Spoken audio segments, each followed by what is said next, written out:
There she is. This is not what I was expecting. I mindlessly let the door open to its full extent, taking in the sight of the solitary figure taking center stage in the otherwise abandoned room. Fun fact, this is my favorite of the girls in the game and we're not doing her. Her route, that is, though I suppose that is both applicable. The situation steals my voice, leaving me standing at the doorway staring at the beautiful girl. Evidently having taken her time to assess the situation, the girl gently puts down her teacup and opens her eyes, but doesn't look at me. Oh, I have to voice another human female. Hello there. May I help you? Staring directly in front of myself, the movements of her lips seem to break the silence rather than the words. However, it's the soft, measured voice that reminds me she's a being separate from the room itself. Not only is she likely the tallest girl I've ever laid eyes on, but even among the foreigners I've met, she's strikingly distinct.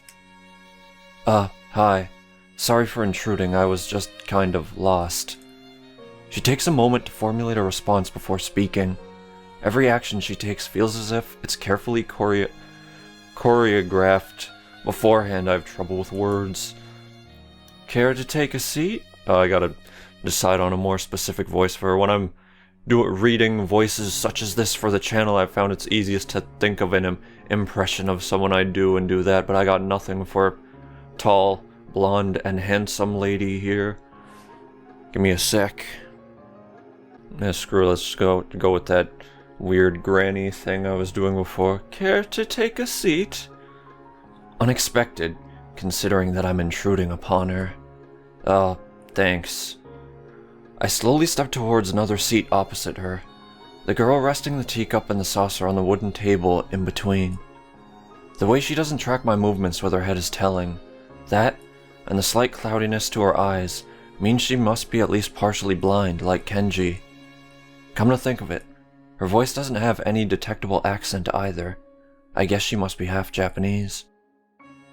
As I take my seat, her composure takes me slightly off guard. Her air of relaxed confidence makes the silence entirely comfortable. The calming atmosphere is so very different from the student council office. I take it you're a new student to Yamaku? Yeah. I just transferred in yesterday. I get the distinct feeling my speech patterns don't match the formality of hers, accentuated by a restrained bow of greeting. One which I hasten to match before realizing the futility of the action. Oh, we got another name I can mispronounce. Fantastic. I'm Lily Sato. Pleased to meet you. Hazao Nakai. She gives a nod before gesturing roughly in the direction of her teacup. Would you care for a drink?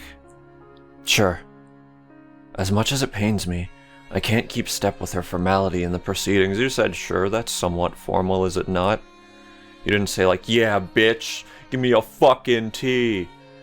She gives a nod, taking the request in stride.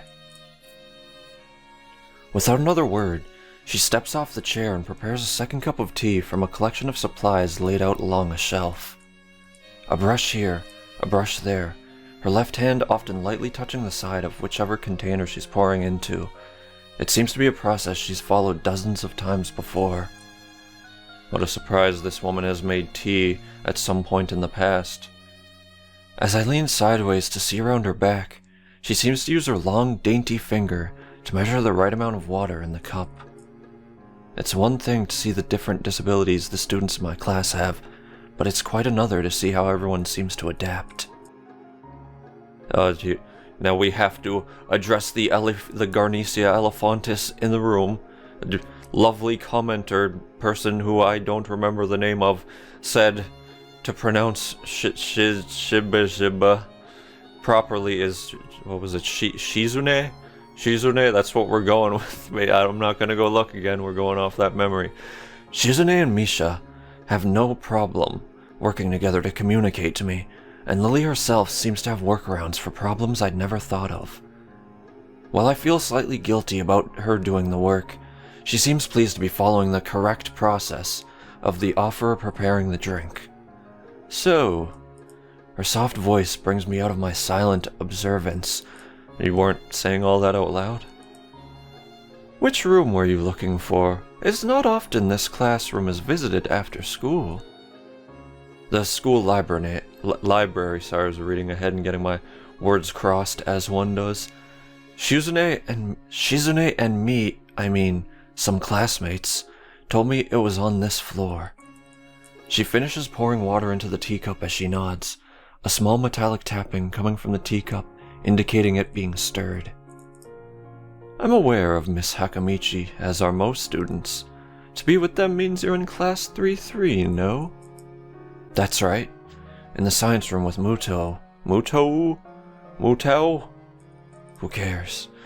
She gives a small giggle before setting down the teaspoon and slowly walking towards the table, teacup and saucer in hand. She's also giggling at me. What a horror. Everyone in the school ridicules me. I hate it. He's quite a character. I imagine you'll come to like him. Most do. We had some character science teachers in our school, but as someone who hated the subject and was getting like a 20% in chemistry before I dropped out because it was just so gosh darn boring, never got to experience the weirdo science teacher vibe, other than a woman who talked like a robot and said, "We are now in lecture mode. We are now in seat room mode." But she was a good teacher apart from that. No real quirks other than this one time. I don't know if I've told the story before where she's just giving her lecture and she had this occasional sort of Jimmy Neutron teacher-esque thing where she'd go like, eh. And she did that. And student beside me repeated it back, making fun of her, but the class was silent so everyone heard. So she just stopped and looked at him. Good times. As she sets down the tea, I gently take it and have a sip. I'm really more of a coffee person, but this seems like a rather bad moment to bring it up. As if coffee people ever hesitate to bring up how much they love coffee. Nonetheless, the smell's quite nice. I hardly think it'd be hard to choke down. Unlike her cock thing, I had to make that joke. I had to, it swells within me. Thanks, Sato. It tastes really nice. Sorry, just holding in my childish laughter at the thought of that being about her cock. She smiles and quickly waves her hand in front of her face. Don't say cock. Lily, please. There's no need to be too formal. She says this in spite of her exceedingly well-bred speech. Oh well. I guess I should try to ask her about herself, as she really does seem as if she's catering to me. Now I can't stop thinking about how hot Lily would be with a cock. God damn it, I've ruined myself. So what class are you from? I imagine it's one of the third-year classes. Correct. I'm in class 3-2, which is on the third floor, same as yours. It's taught by Miyagi, and is specifically for both blind and partially blind students. Wow, Mr. Miyagi's teaching blind people. He's certainly stepped up in the world of karate. Thank God everyone in my audience is like 37 and gets that reference. I see. I haven't watched that new Karate Kid show that came out like 10 years ago. Was that good? Should I see that? Sorry. In between me talking about Karate Kid, you probably have forgotten that I said I see, and that's a thing you can't do, so I must now apologize for making fun of your disability. Okay, thank you for bringing that up. I feel like slapping myself for the faux pas. Looking at her face, though, she doesn't seem in the least bit put off by it. My, there's no need to change your speech on my account. Sure, sorry. I guess I'm really showing my newness here. An environment like this would be a big change, so I can't fault you for it. While the same can't be said for everyone, many have come to terms with their conditions. A category which would seem to include her, it seems. I said that weird. A category which would include her, it seems. All too ready to jump ship from this particular topic, I segue into another. I can't resist the thought of how I watch a channel known as Super Mega, And back in the day when they started their podcast, they used to always transition with, oh, let's hop on this segue and drive on to the next topic. And they did that for dozens of episodes, and it was always terrible. How did they take so long to realize that doing a stupid thing where you say, I'm gonna go on a segue and go vroom vroom to the next topic is fucking awful. I don't know if maybe the humor they thought was that it's awful, so it's like Tim and Eric cringe humor, but it wasn't. It was just bad. Back to the story. Do you come here to drink tea often? It's a really nice place. Thinking on it, this might be her version of the place behind my school that I like to have lunch at. I come here fairly often during lunch times. My duties as class representative don't leave enough time for an official club, so a friend and I use this room for having tea. Class representative, huh? Compared to Shizune, her mannerisms seem to be almost completely opposite. While Shizune is blunt and fiercely driven, Lily seems relaxed and calm, almost aloof. Oh, one moment.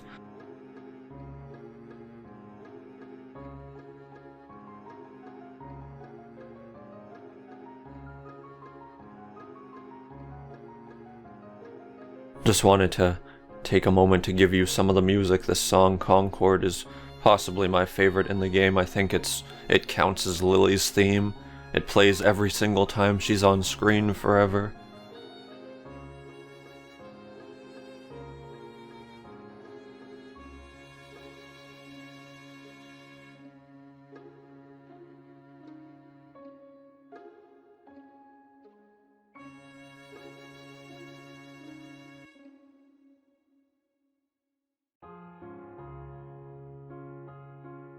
Come to think of it, she might be useful for a less biased view of the school's clubs.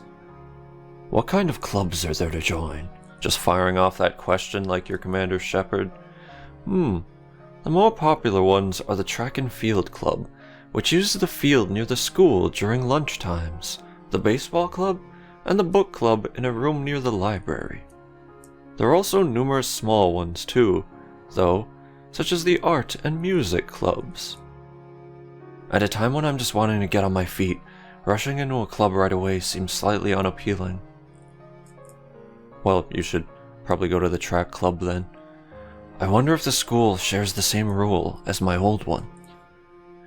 Is it compulsory to join a club? It isn't, though it is encouraged. Ah, good. That's a relief.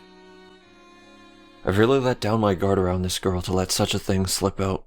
The fact seems to slightly amuse her. Oh, the music stopped. I can take this time to go get a pee without cutting the music. Go take a pee. I don't. Not wanting my tea to get cold, I finally start drinking it as Lily does the same. As I look over to the window over her shoulder, I notice the light coming into the room has a distinctly orange tint. Even here, time doesn't stand still. The time's gone quickly. Sorry? Right, she's blind. Of course she can't see the sun setting. Just looks like the sun's starting to set. It seems to come as a surprise for her. I guess she must have lost track of time. Sorry, Hazal. I didn't mean to keep you from the library for so long. I quickly move to allay her concern. No, it's okay. The library's still open, isn't it? She pauses and takes a moment to think on it. It's probably something I should have asked Shizune when I had the chance, but Lily seems to know in any case. True, it's open until 6:30 during weekdays. A quick glance at my watch confirms I have well enough time to get there. I might get going in that case. It's been nice talking with you, Lily. That it has. She smiles and gives a deep nod, her hands still neatly folded on the table in front of her. It was my pleasure. Oh, come to think of it, shall I show you to where the library is? I couldn't possibly ask for more help. I should be able to find it all right. Well, unless my navigational skills fail me. which they seem to have a habit of doing. It's all right. I was going to be talking to the librarian there in any case. I could introduce you. This gets better and better. It's pretty hard to deny her offer. If you're sure, then that'd be great. Thanks. As she stands up to follow me, she takes hold of a straight, retractable cane that has been slipped in the handle of her bag on the floor. Compared to the cane the boy in the class had, Lily's looks much thinner and longer. His must be for support, whereas Lily's is for navigation. Together we leave the peaceful room and enter the empty hallway on the way to the library. Side by side, my pace carefully slowed to match hers, we slowly walk through the hallway. It doesn't take long for us to arrive at the door to the warm-looking room, apparently situated in the center of the floor, rather than either wing. Ladies first. She gives an appreciative smile at the gesture, taking the lead as we file in. To the left is the wooden library counter, with the library proper being on the right. It easily dwarfs my old school's library, with the distinct smell of books giving the place an almost old-world air. There doesn't seem to be a lot of students here, considering the time. It isn't a big surprise. Everyone's probably either in the school grounds or the dorms. Yuko, are you here? She says it to thin air since the librarian doesn't seem to be present, and of course Lily can't see this. What's unexpected is that it draws a reaction. Yet another character-active voice, damn it. Something from under the counter thuds against it, followed by a quiet wail. Aww. That's not what's her voice. What can I do? Let's just make her a basic nerd. The origin. Apparently the librarian quickly crawls out and bounces up to extremely rigid attention. Hi, Lily. How could I help you? Her voice is strained in a failing attempt to sound casual, and she's rubbing the back of her head.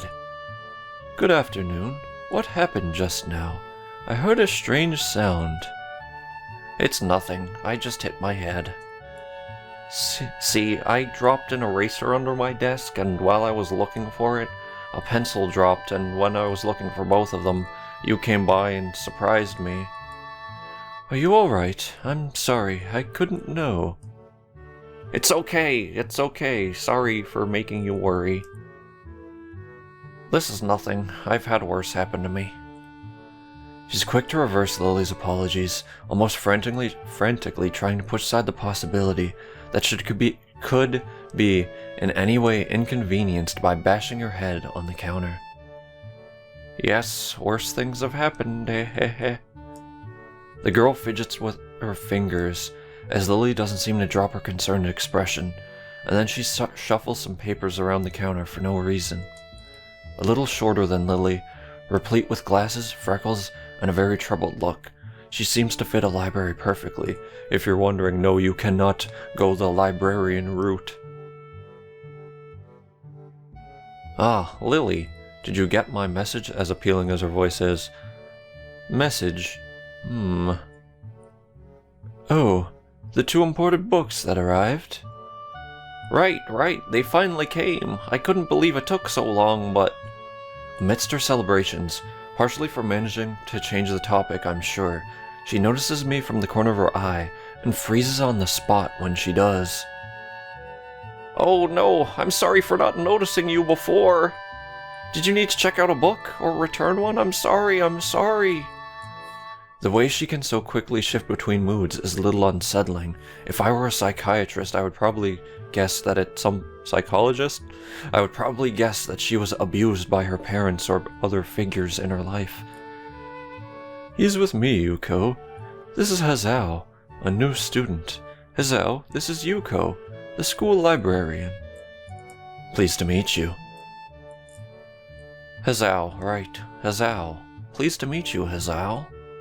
For a second, she visibly attempts to engrave the name on her mind so she won't forget. Yuko often arranges to import foreign books in Braille for me. Would you like to tell Hazao a little something about the library? Lily's innocent suggestion is met with an expression of abject terror. Please, Lily, I can't. I don't know what he could be interested in. This is too much responsibility. How it's any responsibility at all, I don't get, but her objection is so sincere I don't doubt for a second that she would rather disembowel herself on the spot than tell me where the light novels are. But... So, there are a lot of books in Braille here? I attempt to save the day by asking the first thing that pops into my head. Well, lucky it's not me, otherwise it would have to do with previously mentioned Lily thing. Never mind. I attempt to save the day by pouring in my head. It seems to work at least partially, as Yuko seems to not exactly relax, but at least look slightly less tense. Well, I think about a third or fourth of Yamaku's library is either in Braille or audio. Makes sense, given all the blind students that'd be here.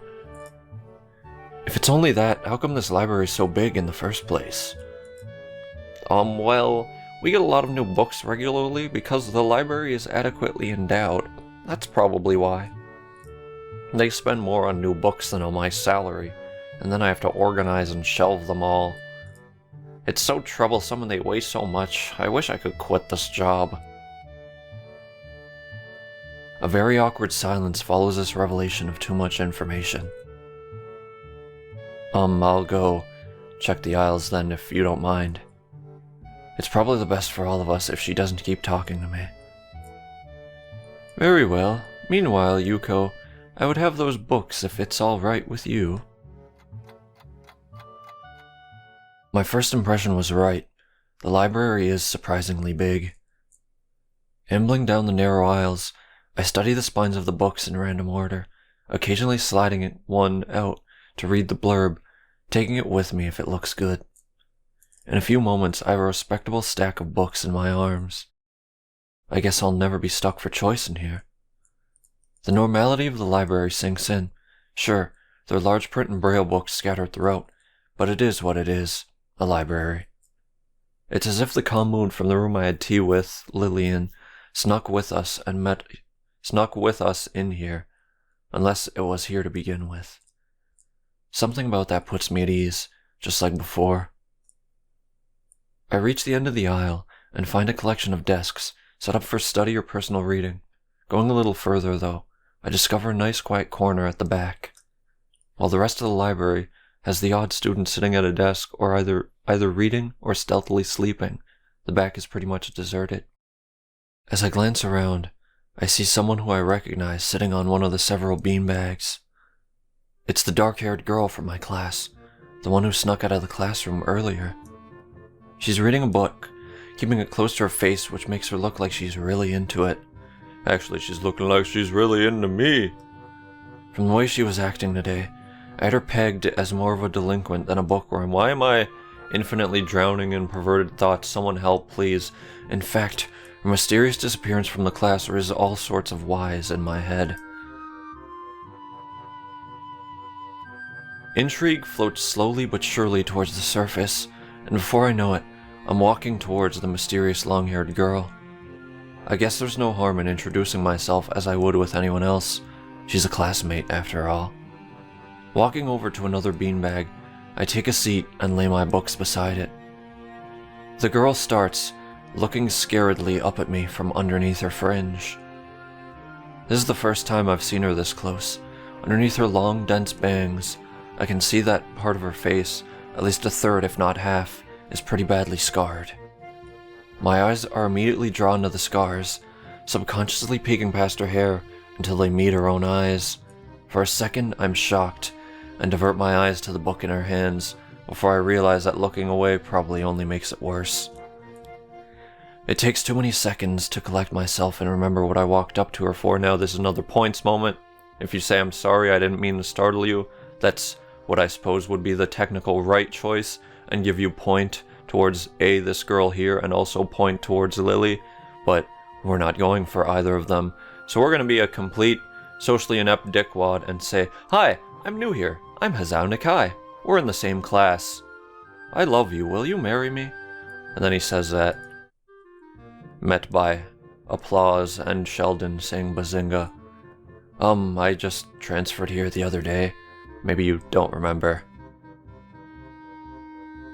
The girl still doesn't say a word, but simply stares at me, wide-eyed. I'm still getting used to this place, so I'm trying to meet as many people as I can. So, what's your name? Hanako. Her speech is stuttering and so quiet that it's barely audible even in the still library. Somehow I think that my delinquent impression of her was wrong. Hanako, eh? So what are you reading? She gently tips the book backwards so that I can read the title, at the same time hiding her face behind it. Yeah, it is sort of blobby in this image. She must have noticed me staring before. Life of Pi? Never heard of it before. What's it about? What the hell is a pie anyway? I prefer cake. A boy and a tiger on a boat. I can see this taking some time. Sounds interesting. Is it any good? She nods from behind the book, but stays silent. She looks kinda tense, a bit like Yuko earlier, but in a different way. More like petrified with terror, I'd say. You are a big, hulking, intimidating man, Hazao, much like me, so the mystery delinquent girl turned out to be anything but, and she's quivering in a way that makes it look like she's mortally afraid of me. The only way out of this, as far as I can tell, is try to get a normal conversation going. Of course, this guy's a genius. Is it a library book? I'm looking for new ones to read, but there's just so many. No, it's mine. Can I have it? Give that to me. Oh, so, do you come here often? The classic line. Oh boy, I now get to share one of the most embarrassing things in my life is when I first got Facebook. I was adding everyone I went to elementary school with because I got Facebook when I was in high school, went to all boys high school, didn't go to all boys elementary school, so there were girls, I was adding girls, and when you're in high school there's the constant push to get a girlfriend or you're gay and bad and a loser. And of course, I wanted to have the girlfriend, so I messaged some random girl I used to go to school with. And my first line was, "Hey, how you doing?" Like fucking Joey from Friends. Of course that ended in no response. She was not my girlfriend. Joke's on her. I'm the best person in the world. She fucking missed out. Back to the story. What button do I press? Oh, I press the ... button. A huge blush spreads on Hanako's face, and her eyes widen far larger than I thought was possible for eyes to do. Right, this no racist joke. Don't racist joke. Uh-oh, did she interpret my lame attempt at small talk as a feeble attempt to pick her up? I sure didn't. I mean, I didn't mean it like that. I've got to go do something! Without warning, Hanako takes off and runs towards the counter. Her hair-like takeoff catches me so off guard that I don't manage to go after her until she has a good head start.